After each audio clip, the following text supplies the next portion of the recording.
आपने कभी सुना होगा कि जो विधवा औरतें होती थी, विधवा औरतों को हमारे ऋषि मुनियों की जो व्यवस्था थी उसमें ऐसा था, जो विधवा हो जाती थी वो दूसरा जो है पुरुष को जो है अपना पति नहीं बनाती थी, वो विधवा ही मरती थी, सफेद कपड़ा अपने तन पर धारण कर लेती थी और आजीवन विधवा रहती थी। तो देखो ऋषि मुनियों ने उनके लिए क्या नियम बना करके रखा था, बहुत ध्यान से आप समझिए। सत्संग में ये बताया कि बच्चा अपनी स्त्री को छोड़ करके जितनी भी देवियां है उनको माँ और बहन समझना। क्या समझना? अपनी देवी के अलावा जितनी भी स्त्रियां हैं उनको अपनी माँ और बहन और बेटी समझना।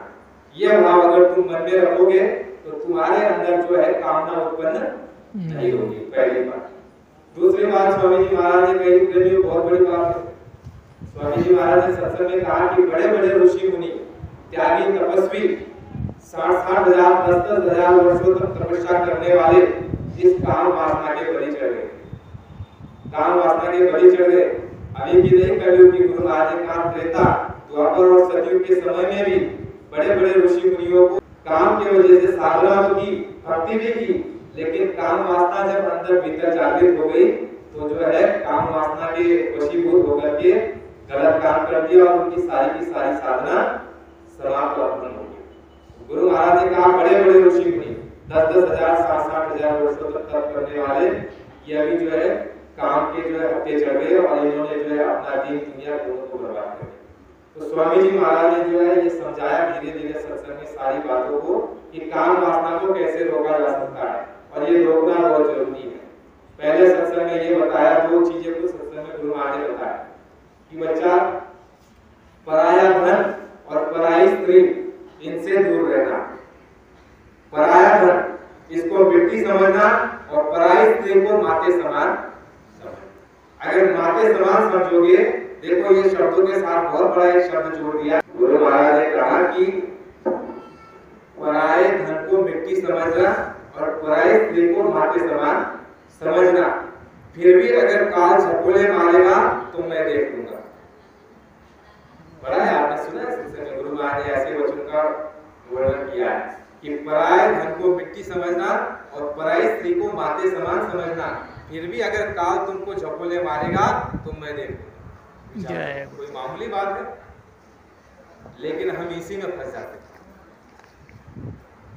मान में, धन में और स्त्री यानी पराई स्त्री, इसी में हम फंस जाते हैं। गुरु महाराज ने सत्संग में क्या कहा कि अगर तुम इन तीन वस्तुओं से दूर रहोगे, मान की अपेक्षा जीवन में कभी मत करना कि कोई मुझे मान सम्मान दे, इसकी अपेक्षा मत करना। तो स्वामी जी महाराज ने उनको यह कहा था कि राज दवाने साथ जाए, तीन वस्तु को जाए। कहा कि एक धन के लिए, मान के लिए और मीठे के लिए। बाबा ने कहा कि मुझे ना धन चाहिए, ना मान चाहिए, ना तुम्हारा मीठा चाहिए, कि तप से चूके राज मिले। यानी तुम्हारा हमारा ये तप है, हम जितने भी वर्षों तक गुरु महाराज के साथ लगे रहे तो ये सब हमारा और आपका क्या हो गया, तप हो गया। और इस तप से जब हम चूक जाएंगे, तप से चूकने का क्या मतलब होता है, अभी आपको थोड़ी देर में वो बात समझ में आ जाएगी। कहा कि तप से चूके राज मिलत है और राज से चूके नरक।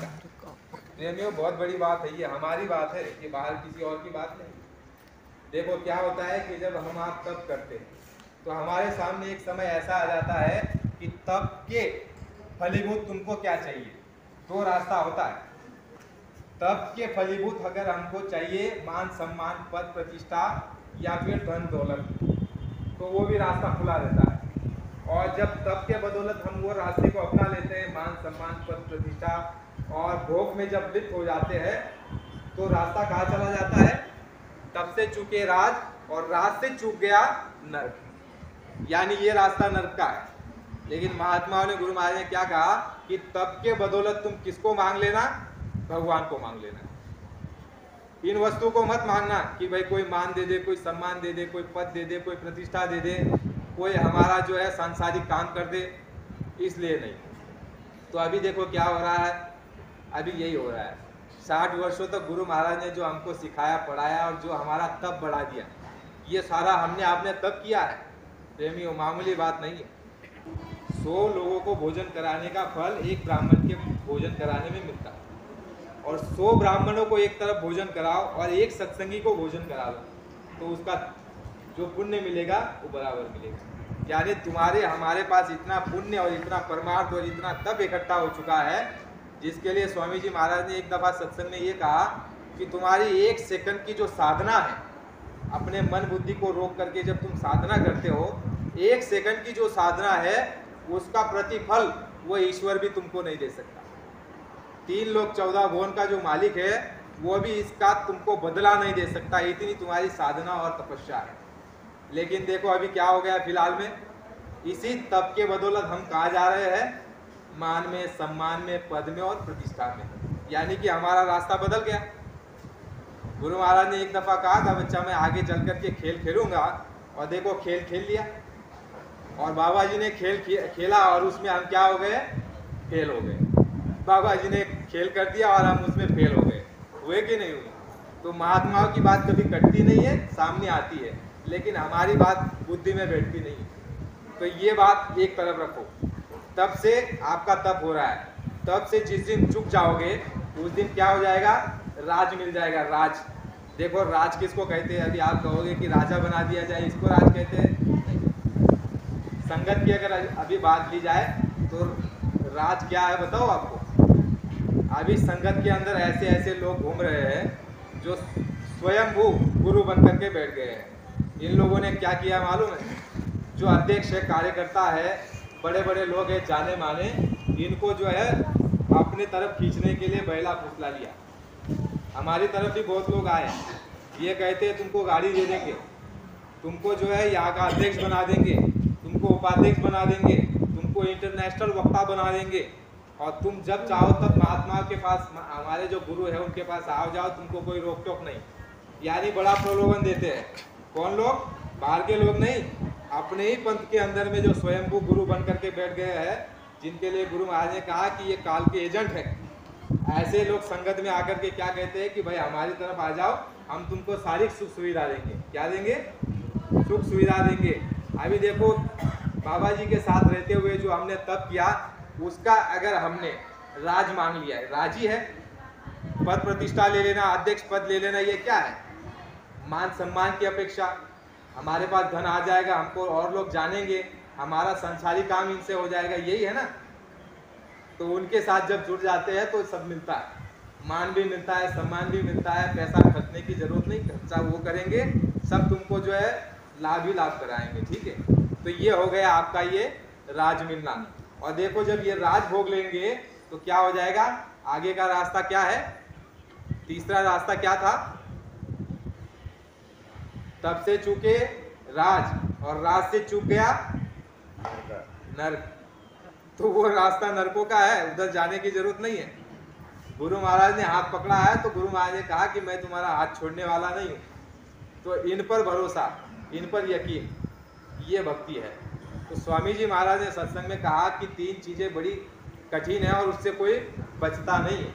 बचता कौन है, जो महात्मा का सच्चा प्रेमी, सच्चा भगत है, वो बचता है। और स्वामी जी महाराज ने सत्संग में ये बताया कि पहली चीज़ तो बताई कि काम को तुम दहन कैसे कर सकते हो, काम को वश में कैसे कर सकते हो। कहा कि पराई स्त्री को माता समझना, पराया धन को मिट्टी समझना। ठीक है, फिर उसके बाद स्वामी जी महाराज ने सत्संग में अन्य जगह ये कहा कि बच्चा 2 महीने का ब्रह्मचर्य का पालन करना। दारधारियों के लिए 3 महीने का ब्रह्मचर्य पालन रखा है, और हमारे लिए आम सत्संगी के लिए स्वामी जी महाराज ने कहा कि 2 महीने का ब्रह्मचर्य पालन करना। 2 महीने का ब्रह्मचर्य साल भर में, और उसके बाद कह दिया कि अगर ज़्यादा न कर सको तो कम से कम 1 महीने का ब्रह्मचर्य का पालन करना। इससे क्या होगा, तुम्हारी काम वासना जो है धीरे धीरे धीरे धीरे कम होती चली जाएगी। और उपाय बताया स्वामी जी महाराज ने कि तुम्हारा जो खाना है वो सात्विक भोजन होना चाहिए, सात्विक भोजन। अब देखो हम कहते हैं मांस खाना यही तामसिक भोजन है, नहीं, मांस खाना तो है ही है, लेकिन साथ में कुछ ऐसे प्रकार है खाने में जो तामसिक भोजन में आते हैं। जैसे कि देखिए, अगर खट्टा ज़्यादा खाएंगे, चटपटा खाएंगे, तीखा खाएंगे, तेज खाएंगे, मसालेदार चीज़ खाएंगे, ये भी तामसिक में आती है। और जब ऐसा भोजन हम कर लेते हैं तो उसका असर कहाँ होता है, सीधा हमारे मन बुद्धि चित्त पर होता है, इस मस्तक पर होता है। और मन बुद्धि का जो कनेक्शन है वो कहाँ पर है? इंद्रियों के साथ जुड़ा हुआ है। यानी जैसे आप पेट में आहार डालोगे तो आहार का असर पहले कहाँ होगा? आपके मन बुद्धि चित्त पर, इसका आहार होगा। जैसे कहते हैं भाई शराब पी, उसके बाद उस आदमी की बुद्धि काम करना बंद कर देती है। शराब तो पेट में गई, बुद्धि तो आपकी यहाँ है, लेकिन कैसे कनेक्शन है? तो सब आपस में एक साथ एक दूसरे के साथ जुड़े हुए हैं। इसी तरह से अगर तामसिक भोजन हम करेंगे, खटाई और ज़्यादा तेज तीखा मसालेदार कोई चीज़ खाएंगे तो वो तामसिक भोजन है। और वो तामसिक भोजन सीधा यहाँ पर असर करेगा, कहाँ पर? मन बुद्धि चित्त पर असर करेगा। और तुम्हारी हमारी इंद्रिया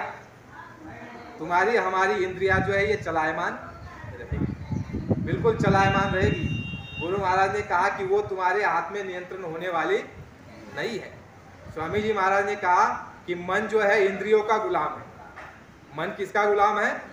इंद्रियों का। इंद्रिया किसकी गुलाम है? मन, भोगों।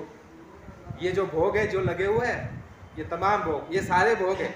देखो, देखना ये भी भोग है, लेकिन भोग दो प्रकार के होते हैं। एक धर्म जो है, धर्म से जुड़ा हुआ भोग होता है। जैसे कि महात्माओं ने क्या कहा कि भाई तुमने शादी विवाह की है, उनके साथ व्यवहार रखना ये धर्म है, ये धर्म है। लेकिन पराई स्त्री के साथ व्यवहार रखोगे तो वो क्या हो जाएगा? अधर्म हो जाएगा, तो वो धर्म नहीं कहाएगा। इसी तरह से जब हम कोई भोजन कर लेंगे उसका असर हो जाएगा मन पर, और मन इंद्रियों का गुलाम है, वो तुम्हारा हमारा गुलाम नहीं है। हम कहते हैं कि जैसे मन कहेगा वैसे करेंगे, नहीं। जैसे इंद्रिया चाहेगी वैसे वो भोग भोगेगी। मन इंद्रियों का गुलाम, इंद्रिया भोगों की गुलाम। और भोग क्या है? भोग है देखना, भोग है खाना, भोग है सूंघना, भोग है सुनना, और भोग है इंद्रिय द्वारा भोगना, खुदाचार या आपका जो भी है, ये भोग है। तो इंद्रिया क्या ये जानती है कि ये धर्म है कि ये अधर्म है? नहीं जानती है। मन भी नहीं जानता कि ये धर्म है कि अधर्म है। जानता कौन है? जीवात्मा को ये ज्ञान है, जीवात्मा को ये होश है। और वो सत्संग के माध्यम से जीवात्मा उसको धक्का मारती है कि भाई ये गलत है, ये गलत है, ये मत कर। लेकिन मन जो है वो अपने वश में नहीं है। मन जो है ये मजबूर है, लाचार है, बेबस है, क्योंकि आपने उनको खाना ही ऐसा दिया, आपने शरीर के अंदर में भोजन ही ऐसा दिया जिसकी वजह से मन मजबूर है। मन को अगर शराब दोगे, मांस दोगे, तामसिक भोजन, तेज खाना, मसालेदार खाना दोगे तो मन तुम्हारी हमारी बात मानने ही वाला नहीं। कितने भी समझौती बात उसको बोलो और कितने भी जेल के अंदर में उसको डंडे पड़े, लेकिन वो मानने वाला नहीं, क्योंकि वो मजबूर है। वो करे क्या? आपने खाना खुराक ही ऐसा दे दिया, आपने उसको संगति ऐसी दे दी, तो ऐसा ही काम करेगा। तो स्वामी जी महाराज ने क्या कहा कि खाने में अपना सुधार करो। साधना तो गुरु महाराज ने कहा कि साधना बहुत आसान चीज है, साधना बनने में देर नहीं है।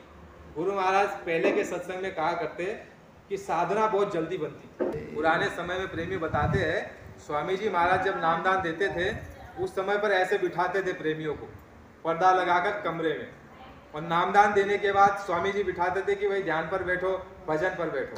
और उसके बाद जब उठते थे तो पूछते थे लोगों को, भाई तुमने कुछ देखा, तुमने कुछ सुना? तो देखो, अगर 50 प्रेमी है तो कम से कम 10-12 प्रेमी तो जरूर कहते थे कि हमने कुछ देखा और कुछ सुना, यानी अनुभव उनको हो जाता था। तो महाराज नामदान देते थे, यानी पहले का समय बहुत अच्छा था। साधना जब बनती थी प्रेमियों की तो उनका खान पान बहुत अच्छा था। स्वामी जी महाराज ने कहा कि मैंने वो समय देखा है कि गांव में जो है अगर मुर्गी किसी ने काट दी तो स्वामी जी महाराज ये कहते कि मेरे पिताजी तुरंत हमको उठा करके लेके घर चले जाते थे और नहलाते थे। देखो,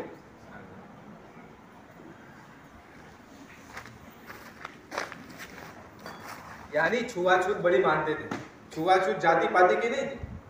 स्वामी जी महाराज ने कहा मेरे समय में जब मैं छोटा था, गांव में अगर मालूम पड़ गया कि भाई किसी ने मुर्गी काट दी है तो मेरे पिताजी मुझको जो है उठा करके ले जाते और नहलाते थे।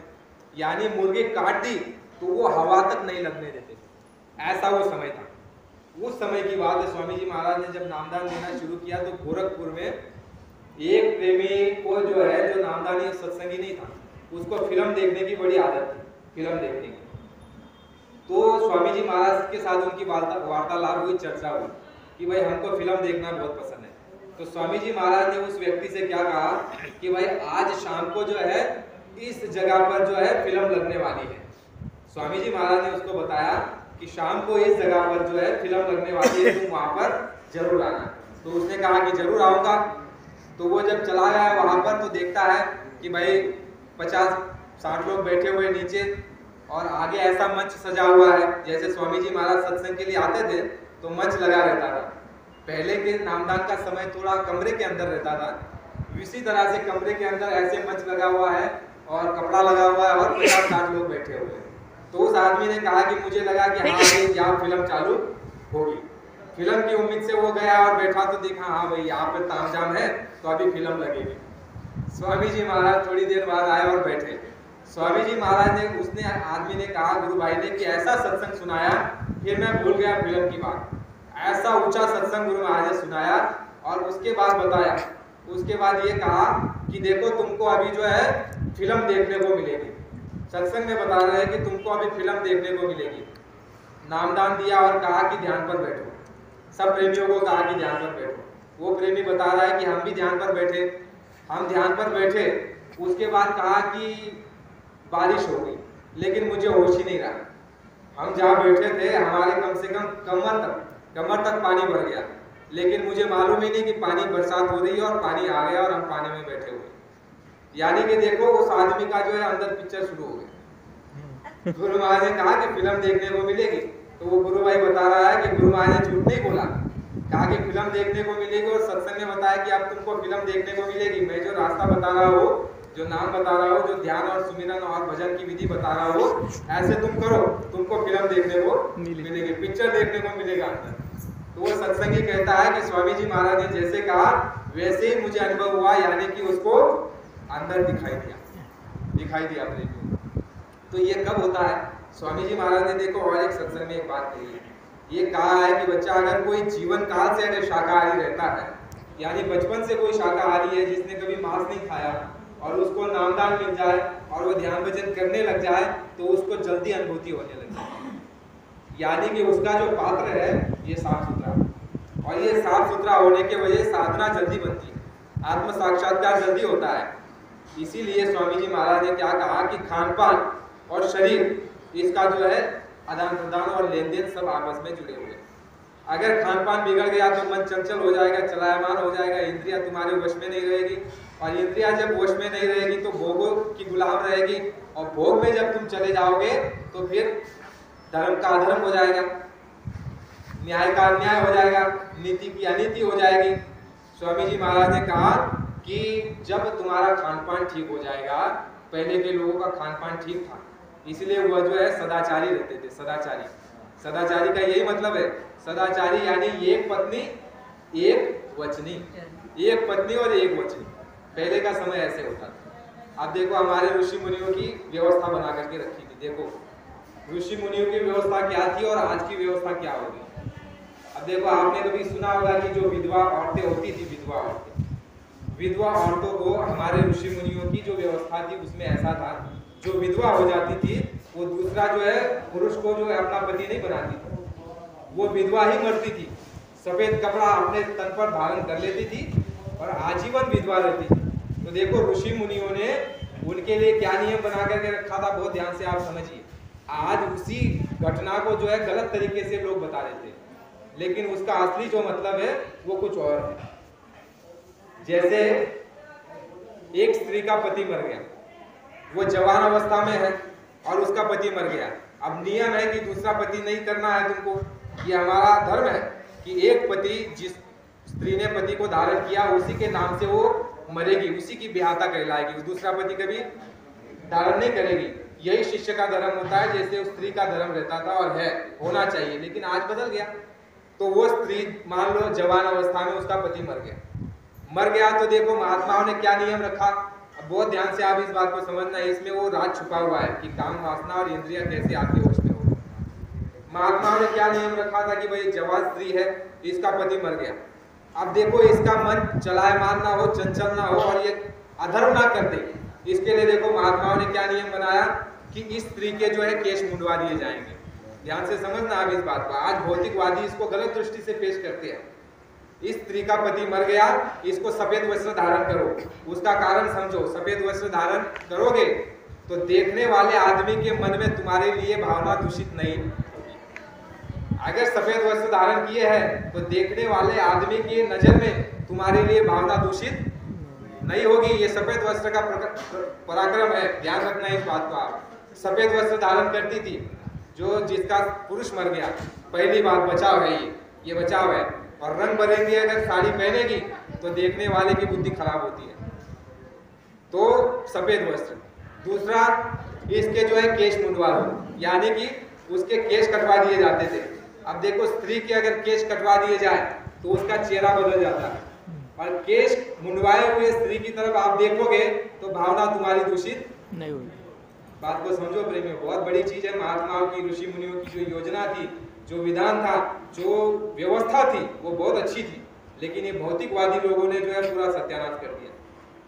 तो दूसरा, पहला सफेद साड़ी, दूसरा केश मुंडवा दो। तीसरा यह था कि उस स्त्री को दूध नहीं खिलाया जाता था। क्या नहीं खिलाया जाता था? दूध खाने को नहीं दिया जाता था उस स्त्री को।